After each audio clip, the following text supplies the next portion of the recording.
Hello guys, full time at the Emirates Stadium, Arsenal 2, Newcastle 0, Arsenal into the hat for the FA Cup 4th round. And 2-0 makes me feel a lot better about it than I did for the majority of the 120 minutes. Newcastle were, I was speaking to a Newcastle fan before the game actually, my friend Simon. Newcastle are quite a boring team. Even their own fans, I think, find them quite dreary to watch. And the truth is that for most of this season, that's kind of been the case for Arsenal too. Consequently, maybe this was never going to be a thriller, especially with the type of team Arsenal put out.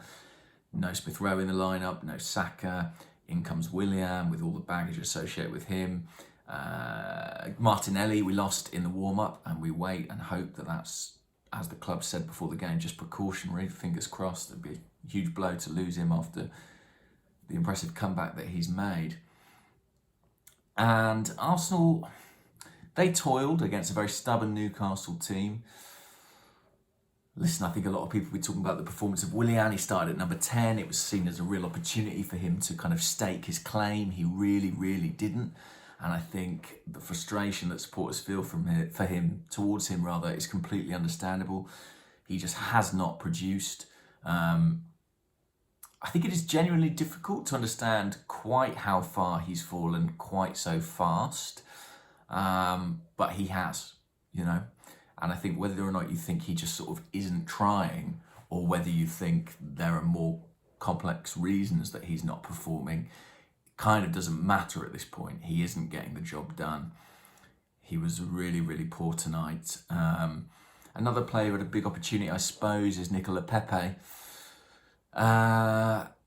He showed flashes along with some other very clumsy moments, but he didn't really take his chances. His finishing wasn't as good as it can be. And I think he'll sort of reflect somewhat regretfully upon his performance too. What else did I notice? I felt that Arsenal weren't getting the fullbacks forward quite as well as they have done. Partly that's because Cedric just isn't as good as Hector Bellerin going forward, but I also think El Neni wasn't really dropping in to the back three as he sometimes does, and maybe Tierney didn't have quite the same licence to go forward. All in all, it kind of was a pretty dull game, and the BBC didn't do much to hide that. I suppose when it's on Sky, they sometimes sort of talk up games. BBC made no such effort to do that. I actually think they were almost a bit down on the game, because I think for the neutral, it was probably maybe entertaining because there was that sort of chance of an upset. And Andy Carroll had two great chances to win it for Newcastle. First one he put wide. There was an offside flag, which was incorrect. Second one, brilliant save from Bernd Leno. A double save, really. It's not just the initial save, but the way he springs up and makes a secondary save. Arsenal owe their place in the 4th round, I think, to Leno in part for that. And though it's also to Mikel Arteta's substitutions, I don't think there's any great science to it. He put the good players on, and he made 3 substitutions in normal time, with Xhaka coming on, and then Smith Rowe and Saka as well. And when I looked at that team, I thought, it feels like the grown-ups have arrived. And what's funny about that is that, Smith Rowe and Saka are kids, but in this team, they feel like grown-ups. They play like grown-ups. I think tactically, technically, they are just better than some of their counterparts. And Xhaka, by the way, is better than most of our midfielders too, and I think he showed that again tonight.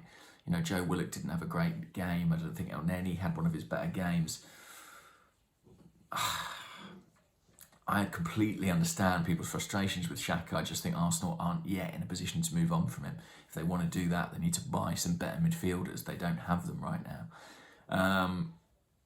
Maybe that might change when Partey is back. That should be sooner rather than later. We go into extra time.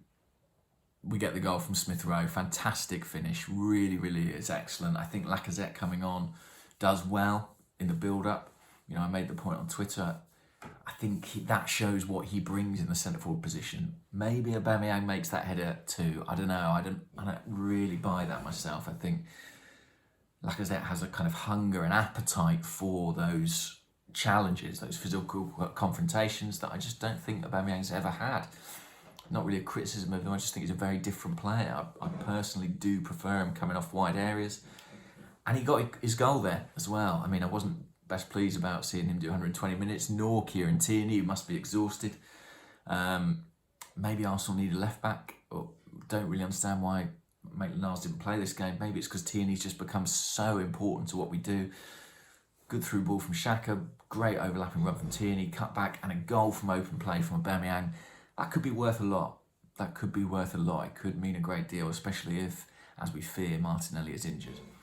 Anyway, we're through. Players might look a bit leggier than we hoped in the next game against, I think is it Palace? But at least we got the win. And I think it matters as well that we got the win in extra time, that it didn't go to penalties. At least calling this a win, I think, does continue that sense of momentum. Smith Rowe's goal shows there is something happening here. The grown-ups have arrived, and they're teenagers. Anyway, I'll leave it there. Speak to you all soon. Enjoy the rest of your weekend. Bye-bye.